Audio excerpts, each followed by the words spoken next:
सर्वमंगल मंगले शिवे सर्वार्थ साधिके शरण्ये त्र्यंबके गौरी नारायणी नमस्तुते। जय माता दी। ओम नमः शिवाय। प्रिय भक्तगणों, आज चैत्र माह शुक्ल पक्ष की अष्टमी तिथि है। अष्टमी और नवमी कन्या पूजन के लिए विशेष होता है। इस दिन संपूर्ण नवरात्रि व्रत कथा को सुनने वाले भक्तों को कन्या पूजन की कथा अवश्य सुननी चाहिए। इस दिन कन्या पूजन करने और कन्या पूजन की कथा का श्रवण करने से सभी 9 दिनों के पुण्य फल प्राप्त होते हैं। भक्तों के नवरात्रि व्रत पूजन पूर्ण होते हैं। श्रवणकर्ता में ऊर्जा का संचार होता है। सभी प्रकार के मनोरथ पूर्ण होते हैं और लंबी उम्र का आशीर्वाद मिलता है। साधक धन्य धान से परिपूर्ण हो जाता है। अमोघ फल की प्राप्ति होती है। सारे पाप कर्म मिट जाते हैं तथा उसे मोक्ष की प्राप्ति होती है। घर परिवार में सुख शांति समृद्धि बनी रहती है। स्त्रियों का सुहाग अखंड होता है। माताएं पुत्रवती होती हैं तथा संतानों की आयु लंबी होती है। तो आज मैं सुना रही हूँ चैत्र नवरात्रि के कन्या पूजन के दिन सुनी जाने वाली कल्याणकारी बड़ी ही दुर्लभ पौराणिक व्रत कथा, जिसे आप सभी भक्तगण इन कथाओं को बड़ी श्रद्धा तथा प्रसन्न चित मन से पूरा अवश्य सुनिएगा। यदि आप माता रानी के सच्चे भक्त हैं तो कमेंट में जय माता दी लिखकर वीडियो को एक लाइक जरूर कर दीजिएगा। आइए नौ दुर्गा का ध्यान करते हुए कथा का रसपान करते हैं।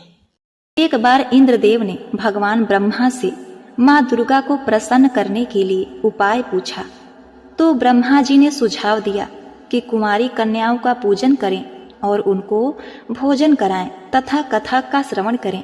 हे इंद्रदेव, मैं आपको कन्या पूजन की कथा तथा उससे प्राप्त पुण्य फल के बारे में बताता हूँ, सो विस्तार से सुने। अश्विन माह शुक्ल पक्ष की अष्टमी तथा नवमी तिथि, इनमें से किसी भी दिन 9 कन्याओं तथा एक बालक को बुलाकर उन्हें विधि पूर्वक भोजन कराना चाहिए तथा कथा का श्रवण करना चाहिए। 2 साल की कन्या को कुमारी कहा जाता है। इनकी पूजा से दुख और दरिद्रता खत्म होती है। 3 साल की कन्या त्रिमूर्ति मानी जाती हैं। त्रिमूर्ति की पूजा से धन धान का आगमन और परिवार का कल्याण होता है। 4 साल की कन्या कल्याणी मानी जाती हैं। इनकी पूजा से सुख समृद्धि मिलती है। 5 साल की कन्या रोहिणी मानी जाती हैं। इनकी पूजा से रोगी रोग से मुक्त हो जाते हैं। 6 साल की कन्या कालिका होती हैं। इनकी पूजा से विद्या और राजयोग की प्राप्ति होती है। 7 साल की कन्या को चंडिका माना जाता है। इनकी पूजा से ऐश्वर्य मिलता है। 7 साल की कन्या सांभवी होती है। इनकी पूजा से लोकप्रियता प्राप्त होती है। 9 साल की कन्या दुर्गा को दुर्गा कहा जाता है। इनकी पूजा से शत्रु विजय और असाध्य कार्य सिद्ध होते हैं। 10 साल की कन्या सुभद्रा होती है। सुभद्रा के पूजन से मनोरथ पूर्ण होते हैं और सुख मिलता है। प्राचीन काल के अनुसार कटरा के करीब हंसली गांव में माँ का परम भक्त श्रीधर पंडित रहता था। श्रीधर और उसकी पत्नी माँ दुर्गा की सुबह शाम पूजा करते थे। श्रीधर निर्धन होते हुए भी अपनी पत्नी के साथ संतुष्टि से जीवन यापन करता था। बस उसे एक ही दुख था कि उसके कोई संतान नहीं थी। वो दोनों दंपत्ति नवरात्रि व्रत किया करते थे। एक दिन रात को श्रीधर के सपने में माँ जगदम्बा आई और कहने लगी, हे श्रीधर, तुम 9 कुंवारी कन्याओं का पूजन करके उन्हें भोजन कराओ। इससे तुम्हारी इच्छा जल्द ही पूरी होगी। अब क्या था, माँ के आज्ञा के अनुसार श्रीधर ने अष्टमी के दिन नवरात्रि पूजन के दिन कुंवारी कन्याओं को बुलाया, किंतु श्रीधर का पड़ोसी उससे अत्यंत ही ईर्ष्या करता था। उसके पड़ोसी ने सोचा, यदि श्रीधर के घर 9 कुंवारी कन्याएं भोजन के लिए जाएंगी तो भोजन करने के साथ ही उसे आशीर्वाद प्रदान करेंगी, तो श्रीधर को पुत्र की प्राप्ति होगी। वह उससे भी धनवान हो जाएगा। इसी कारणवश उस दुष्ट पड़ोसी ने एक षड्यंत्र रचा। उसने बहुत ही अनुचित कार्य किया। श्रीधर ने जिन कन्याओं को अपने घर भोजन पर बुलाया था, उस पड़ोसी ने भी उन्हीं कन्याओं को अपने घर भोजन पर बुलाया। क्योंकि उसकी पत्नी भी अष्टमी के दिन कुंवारी कन्याओं को भोजन करवाने वाली थी। अतः उसने उन सभी कन्याओं को लालचवश अपने घर बुला लिया और उन्हें भोजन कराने के लिए बैठा दिया। अब क्या था, इधर गरीब ब्राह्मण श्रीधर अपने घर में अपने पत्नी के साथ उन कन्याओं की प्रतीक्षा करने लगा, लेकिन कन्याएं उसके घर नहीं आए। शुभ मुहूर्त भी बीता जा रहा था। इधर पड़ोसी ने भी बहुत चालाकी से उन कन्याओं को अपने घर रोके रखा और श्रीधर के घर नहीं जाने दिया। भोजन में विलंब होता देखकर श्रीधर ने अपनी पत्नी के साथ माँ भगवती, माता वैष्णो देवी के मूर्ति के सामने हाथ जोड़कर विनती करने लगा, उनसे अनुनय करने लगा, हे देवी माँ, मैंने तो कन्याओं को निमंत्रण दिया था, लेकिन वो अभी तक नहीं आई। हे माँ, मेरी लाज बचाओ। हे माँ, मेरे इस व्रत को पूर्ण करने में सहायता कीजिए। ऐसा कहकर श्रीधर अश्रुधारा बहाने लगा। श्रीधर की भक्ति को सहज ही माँ वैष्णो देवी ने स्वीकार किया। अपने भोले भक्त की इच्छा को वे कैसे टाल देती। उन्होंने सभी बाकी की 8 देवियों का आवाहन किया।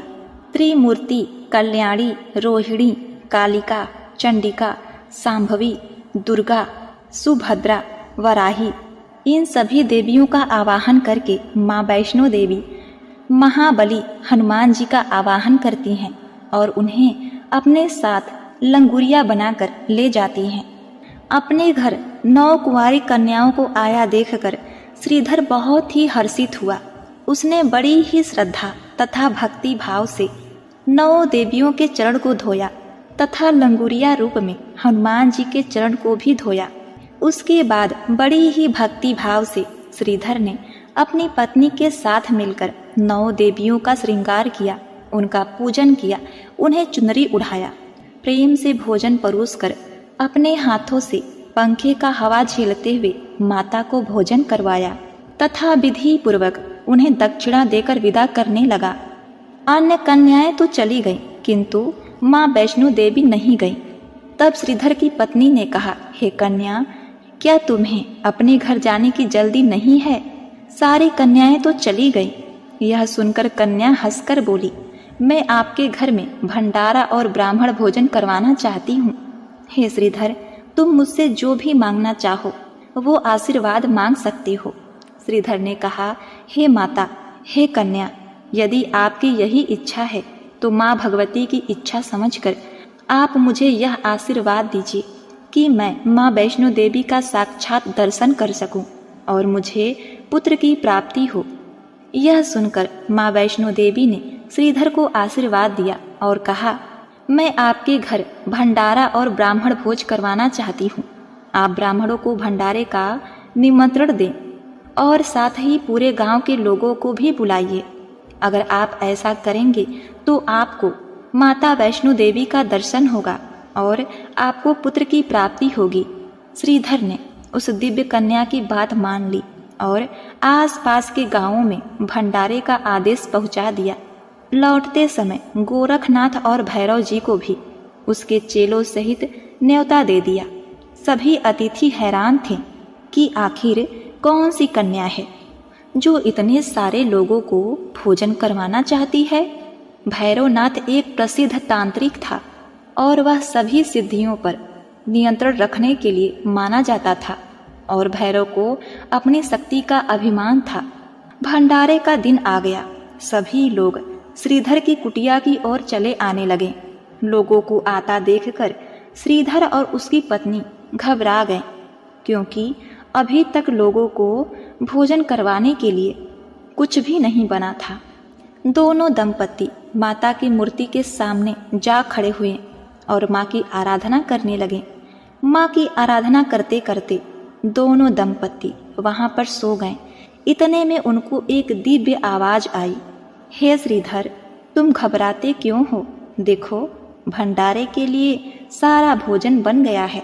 चलो जल्दी से लोगों को भोजन परोसा जाए। जैसे ही श्रीधर और उसकी पत्नी ने पीछे मुड़कर देखा, वो दिव्य कन्या खड़ी थी। श्रीधर की कुटिया में बहुत से लोग बैठ गए। दिव्य कन्या ने एक विचित्र पात्र से भोजन परोसना आरंभ कर दिया। जब कन्या भैरवनाथ के पास पहुंची तो वह बोला, मुझे तो मांस और मंदिरा चाहिए। माता ने कहा, ब्राह्मण के भंडारे में यह सब नहीं मिलता।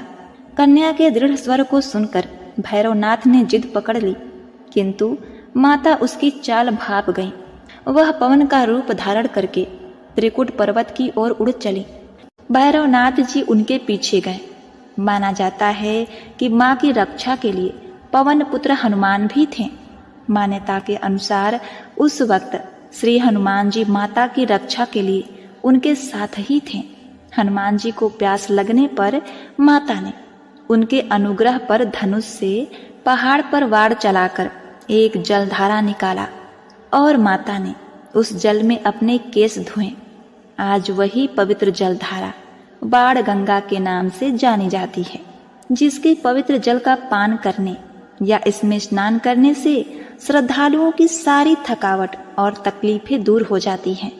इस दौरान माता ने एक गुफा में प्रवेश कर 9 माह तक तपस्या की। भैरवनाथ जी उनके पीछे वहां तक आ गए। तब एक साधु ने भैरवनाथ जी से कहा, तू जिसे एक कन्या समझ रहा है वह आदि शक्ति जगदम्बा है, इसीलिए उस महाशक्ति का पीछा छोड़ दे। भैरवनाथ ने साधु की बात नहीं मानी। तब माता गुफा की दूसरी ओर से मार्ग बनाकर निकल गई। यह गुफा आज भी अर्धकुमारी या आदि कुमारी या गर्भभूजन के नाम से प्रसिद्ध है। अर्धकुमारी के पहले माता की चरण पादुका भी है। यह वह स्थान है जहां माता ने भागते भागते मुड़कर भैरवनाथ को देखा था। गुफा से बाहर निकलकर कन्या ने देवी का रूप धारण किया। माता ने भैरवनाथ को चिताया और वापस जाने को कहा, फिर भी वह नहीं माना। और क्या था, माता गुफा के भीतर चली गई। तब माता की रक्षा के लिए हनुमान जी ने गुफा के बाहर भैरवनाथ से युद्ध किया। भैरवनाथ ने भी हार नहीं मानी। जब वीर हनुमान निढाल होने लगे तब माता वैष्णो ने काली का रूप लेकर भैरवनाथ का संहार किया। भैरवनाथ का सिर कटकर भवन के 8 मील दूर त्रिकुट पर्वत की भैरवी घाटी में गिरा। उस स्थान को भैरवनाथ के मंदिर के नाम से जाना जाता है। जिस स्थान पर मां वैष्णो देवी ने हठी भैरवनाथ का वध किया, वह स्थान पवित्र गुफा अथवा भवन के नाम से प्रसिद्ध है। इसी स्थान पर मां काली दाएं, मां सरस्वती मध्य और मां लक्ष्मी बाएं पिंडी के रूप में गुफा में विराजमान हैं। इन दोनों के सम्मिलित रूप को ही मां वैष्णो देवी का रूप कहा जाता है। कहा जाता है कि अपने वध के बाद भैरवनाथ को अपनी भूल का पश्चाताप हुआ और उसने मां से क्षमा दान की भीख मांगी। माता वैष्णो देवी जानती थी कि उस पर हमला करने के पीछे भैरवनाथ जी का प्रमुख मंशा मोक्ष प्राप्त करने की थी। उन्होंने न केवल भैरवनाथ जी को पूर्व जन्म के चक्र से मुक्ति दिलाई, बल्कि उसे वरदान देते हुए कहा कि मेरे दर्शन तब तक पूरे नहीं माने जाएंगे जब तक कोई भक्त मेरे बाद तुम्हारे दर्शन नहीं करेगा। उसी मान्यता के अनुसार आज भी भक्त माता वैष्णो देवी के दर्शन करने के बाद 8 किलोमीटर की खड़ी चढ़ाई कर भैरवनाथ जी के दर्शन को जाते हैं। इसी बीच वैष्णो देवी ने 3 पिंडी सिर सहित एक चट्टान का आकार ग्रहण किया और सदा के लिए अंतर्मग्न हो गई। इसी बीच माता वैष्णो देवी ने पंडित श्रीधर को स्वप्न में सब कुछ बताया। वे त्रिकुटा पर्वत की ओर उसी रास्ते आगे बढ़े जो उन्होंने सपने में देखा था। अंततः वे गुफा के द्वार पर पहुंचे। उन्होंने कई विधियों से पिंडियों की पूजा की और दिनचर्या बना ली। देवी की पूजा से मां वैष्णो देवी प्रसन्न हुई। वे उनके सामने प्रकट हुईं और उन्हें आशीर्वाद दिया। तब से श्रीधर और उनके वंशज माता वैष्णो देवी की पूजा करते आ रहे हैं और माता वैष्णो देवी अपने भक्तों का कल्याण निरंतर करती आ रही हैं। जगत में धर्म की हानि होने और अधर्म की शक्तियों के बढ़ने पर आदि शक्ति के सत, रज और तम 3 रूप महासरस्वती, महालक्ष्मी और महादुर्गा ने अपने सामूहिक बल से धर्म की रक्षा के लिए एक कन्या प्रकट की। यह कन्या त्रेता युग में भारत के दक्षिणी समुद्र तट रामेश्वरम में पंडित रत्नाकर की पुत्री के रूप में अवतरित हुई। कई साल से संतानहीन रत्नाकर ने बच्ची को त्रिकुटा नाम दिया, परंतु भगवान विष्णु के अंश रूप में प्रकट होने के कारण वैष्णवी नाम से विख्यात हुई। एक बार प्रेम से बोलिए, जय माता वैष्णवी, जय माँ भवानी, ओम नमः शिवाय। प्रिय भक्तगणों, अब आइए सुनते हैं कन्या पूजन की दूसरी कथा। किसी प्रसिद्ध नगर में एक ब्राह्मण अपनी पत्नी मोहिनी के साथ रहा करता था। बहुत समय होने के बाद भी मोहिनी को एक भी पुत्र की प्राप्ति नहीं हुई। इससे दुखी होकर उसने एक साधु महात्मा से इसका कारण तथा निवारण पूछा। साधु ने कहा, हे पुत्री, पूर्व जन्मों के फल के कारण तुम्हें संतान की प्राप्ति नहीं हो रही है।